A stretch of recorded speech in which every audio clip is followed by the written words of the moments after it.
Bienvenidos a su primera clase a distancia. Soy el profesor Ventura y hoy veremos el tema de la revolución en la materia de Historia de México.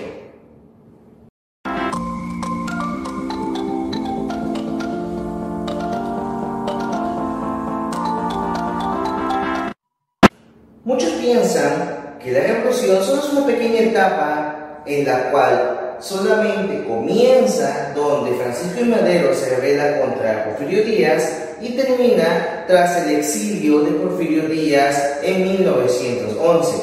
Sin embargo, la Revolución Mexicana se clasifica en 4 etapas y cada etapa está conformada por ciertas características y personajes muy importantes que salieron en cada una de ellas. Primero, antes de poder identificar qué es o qué aspecto tuvo la revolución en nuestra historia, primero hay que identificar cuáles son las causas que provocó dicha revolución. De estas causas podemos clasificar 3 diferentes. La Revolución Mexicana se divide en 4 etapas y empieza desde el 1900. Las causas de la revolución se clasifican en 3: económicas, sociales y políticas. Entre las económicas podemos identificar que las tierras estaban acumuladas en pocas manos. Para con el resto solo trabajaban como peones y mal pagados. Los campesinos se dedicaban a cultivar algodón, maguey, caña de azúcar y enequén, lo que trajo consigo una crisis agrícola que provocó escasez de alimentos y encarecimiento de los precios. Esto por un régimen económico que solo beneficiaba a los hacendados, dueños de empresas, y que perjudicaba a las masas campesinas y los demás trabajadores. Las causas económicas, como mencionamos, fueron literalmente tomadas más por el abuso del poder que tenía la clase burguesa, ya que las tierras que eran solamente de un grupo selecto de personas siempre eran del partido porfirista, mientras que el pueblo que necesitaba más y las que no trabajaban no tenían derecho a ese tipo de poder. En lo social, retomando el punto anterior, una de las causas sociales fue la ausencia de la legislación laboral y seguridad. La pobreza y la marginación de los campos y los campesinos, que era el sector mayoritario, y las marcadas diferencias sociales en los privilegiados y la mayoría del pueblo, causó un gran estrago entre las dos clases. Las causas sociales, como pudimos observar, estaban más apegadas en el aspecto laboral, ya que la mayor parte de los campesinos y obreros que estaban en las industrias eran mal pagados, y los que eran bien pagados eran extranjeros, lo que ocasionó que muchos se sintieran molestos por este tipo de decisión. Eso surge con lo que es las huelgas de Río Blanco y Cananea, pero eso lo veremos un poquito más adelante. Entre las causas políticas podemos identificar 4. Primero, pongamos la larga y prolongada dictadura de Porfirio Díaz, de casi 30 años, desde 1877 hasta 1911. Debemos aclarar principalmente que el gabinete porfirista ya estaba demasiado mayor. El inmovilismo político del régimen también fue una de las causas, ya que los puestos de gran alto poder político siempre fueron acaparados por años por los mismos individuos y no le daban la oportunidad a nuevos actores políticos y sociales. Claro, debemos aclarar literalmente que muchos estaban inconformes con este movimiento social. La fractura del élite político, si lo podemos llamar así, también fue una de las causas, ya que el bando porfirista se dividió en 2. Estaban los científicos, que era un grupo de pensadores socialistas y positivistas con ideas tomadas de Augusto Comte, donde identificaban que la ciencia era el mejor camino para el desarrollo humano, y los reístas, un aspecto militar que quería controlar la nación de un régimen militarizado. También debemos aclarar que uno de los factores fue que la clase dominante era constituida por hacendados, latifundistas y burgueses, y que solamente se legislaban a favor de estos grupos. La mayoría de la población que vivía en la pobreza y la marginación no tenían oportunidades de crecimiento y siempre y toda su vida terminarían completamente como peones, entre deudas y deudas de las tiendas de raya. Existían los que eran los científicos, que era un grupo de personas que dirigían las ideologías políticas de Porfirio, tomando en cuenta el movimiento positivista de Augusto Comte, considerando todo lo que el traspaso del tiempo y el desarrollo científico del pensamiento científico podía ayudar a dirigir una nación. Por otra parte, los reístas era un grupo también del aspecto dirigente del gobierno de Porfirio Díaz, pero estos consideraban un poco más el aspecto militar, o sea, desarrollaban un punto de vista más empático a lo que podríamos llamar socialista, como más adelante se desarrolla en Rusia, pero estableciendo ideologías más dirigidas al pueblo mexicano. Una vez que ya hemos conocido estas causas que incitaron a la revolución, podemos tomar dirección hacia el estudio de cada etapa de la revolución. La primera inicia en el 1900 y se conoce como etapa precursora, también conocida como la liberal magonista, una de las pocas etapas que suele olvidarse en el estudio de la historia de México.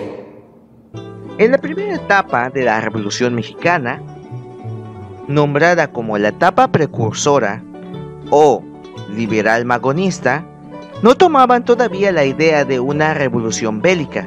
Sin embargo, en 1901 se reunieron en una convención de San Luis Potosí personajes de pensamiento liberal, entre ellos Ricardo Flores Magón, un periodista de oposición del periódico Regeneración, que realizó fuertes críticas a la administración de Porfirio Díaz, lo que obviamente desafió el tono anticlerical de la convención. Ante esto, Díaz inició una feroz persecución a todo movimiento liberal que se oponía a su régimen. Y obviamente este pensamiento se expandió sobre la nación en búsqueda como una cacería de brujas de todos aquellos de pensamiento liberal que pudieran provocar un asalto o golpe de estado hacia el gobierno de Porfirio Díaz. A Díaz no le gustó la idea de este nuevo pensamiento liberalista con el partido que se fundó por los hermanos Magón, puesto que en cualquier momento podrían ocasionar una revuelta que sacaría a Porfirio Díaz del poder, como una vez él lo hizo a Lerdo de Tejada. Este pensamiento causó que Porfirio Díaz persiguiera a todo movimiento liberalista que surgiera en México, pero eso no los detuvo. En 1906 se publica el programa Exposición y Manifiesto del Partido Liberal, donde se llamó a una revolución en contra de la dictadura. Esto con el fin de reemplazar ese régimen con un Estado democrático. Sin embargo, la ideología de algunos dirigentes se iría radicalizando haciendo el anarquismo, lo que comenzó a producir diferencias al interior de la Junta, desarrollando desacuerdos y por fin terminando en una descartación de esa idea revolucionaria. El Partido Liberal poco a poco se empezó a transformar en un aspecto más anarquista, y el bando liberal se dividió en dos pensamientos: unos liberales radicales que solamente querían destruir todo lo que la dictadura pudiera utilizar como fondo económico, y el otro que buscaba la justicia y lo que es la libertad para los campesinos y obreros. El régimen porfirista acusó a este partido de agitadores, ya que las propuestas que se manifestaron en su partido causó, bajo la bandera política del Partido Liberal, un apoyo a la huelga de mineros sonorenses de la mina de Cananea desde 1906 hasta enero de 1907. Lo que siguió después fue una brutal represión por parte de 2.000 soldados mexicanos en contra de los mineros, con un saldo de 30 a 100 mexicanos y 6 norteamericanos muertos.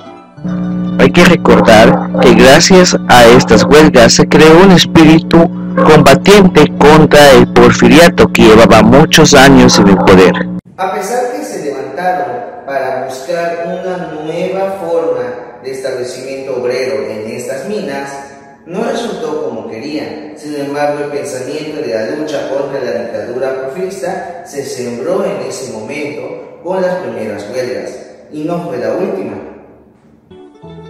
La revuelta de Río Blanco, Veracruz, en 1907, fue otro de los grandes conflictos obreros, en los que el Partido Liberal actuó como la fuerza política del movimiento. Se dio en la fábrica textiles de Río Blanco en Veracruz, cuando los obreros textiles comenzaron a organizarse y apoyar las huelgas de sus compañeros del estado de Puebla y Tlaxcala. La represalia de los patrones fue cesar de su trabajo a 20 o 30,000 obreros de la región de Orizaba, provocando un paro patronal.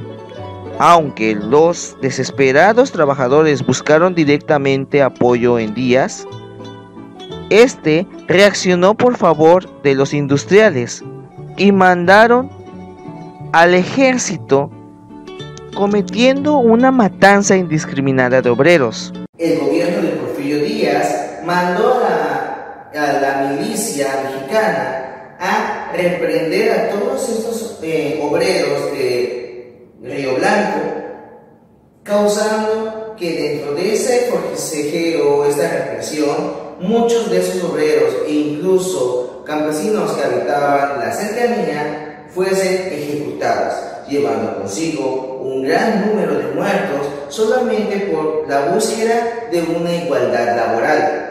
Eso sí es un motivo muy importante por el cual poco a poco se va desarrollando la idea de una revolución. Sin embargo, nuevamente las ideologías del Partido Liberal se dividieron. La primera etapa, la liberal magonista, terminó su periodo en 1908 a 1911. Esta fase finalizó la lucha armada de los magonistas, que ya se habían despojado de su carácter liberal y se habían proclamado anarquistas, y mediante la prensa invitaba a los obreros campesinos a destruir fábricas, minas, devastar los campos y destruir toda parte que cumpliera un propósito dentro del régimen porfirista, hasta llegar a luchar contra los burgueses. Esta actitud nuevamente provocó una división entre el apoyo de los que sí tenían una idea liberal, y se atrasó un sistema que podría bien no lograr vencer al régimen porfirista, pero sí llegar a un acuerdo para solventar daños laborales. Sin embargo, se logró organizar un nuevo intento de revolución y su inicio fue fijado entre el 24 y el 25 de junio de 1908. Obviamente este punto no se pudo alcanzar, porque los pensamientos y las ideas se dividieron nuevamente entre los llamados anarquistas liberales y los del liberalista magón. Tal vez piensen en este momento que después de tantas huelgas, de tanto movimiento pre-revolucionario en esta etapa de 1900 al 1907, no sirvió para nada, pero hay que tomar en cuenta que las ideas propuestas por el Partido Liberal en la actualidad fueron de mucha ayuda, especialmente tras la Constitución de 1917. Debemos aclarar que el programa del Partido Liberal fue el primer plan en la historia de México que formuló un programa de acción político y social. Esto concentrándose en el problema laboral en México. Entre las cosas que proponía significan 6 importantes. Primero, la prohibición del empleo de menores de 14 años. La obligación de los industriales de mantener las mejores condiciones de higiene y seguridad al trabajador y brindar alojamiento digno a los trabajadores. Pago de indemnización por accidente de trabajo. Pago de los salarios en efectivo y la supresión de las dichosas dietas de raya. La obligación de las empresas o industrias en ocupar un mínimo de extranjeros y sobre todo la reducción de la jornada laboral a 8 horas como máximo y un descanso dominical de carácter obligatorio. Después de haber escuchado los aspectos de la primera etapa de la revolución, la etapa liberal magonista, o también conocida como la etapa precursora, podemos suponer que desde ese momento podemos desarrollar una idea hacia lo que va a ser la revolución. Sin embargo, la segunda etapa llega un poquito después, tras una entrevista realizada a Porfirio Díaz por un periódico norteamericano. Pero ese va a ser tema de la próxima clase. Por ahora dejo tarea en la parte de abajo y sigan en el modo. Nos vemos hasta la siguiente clase.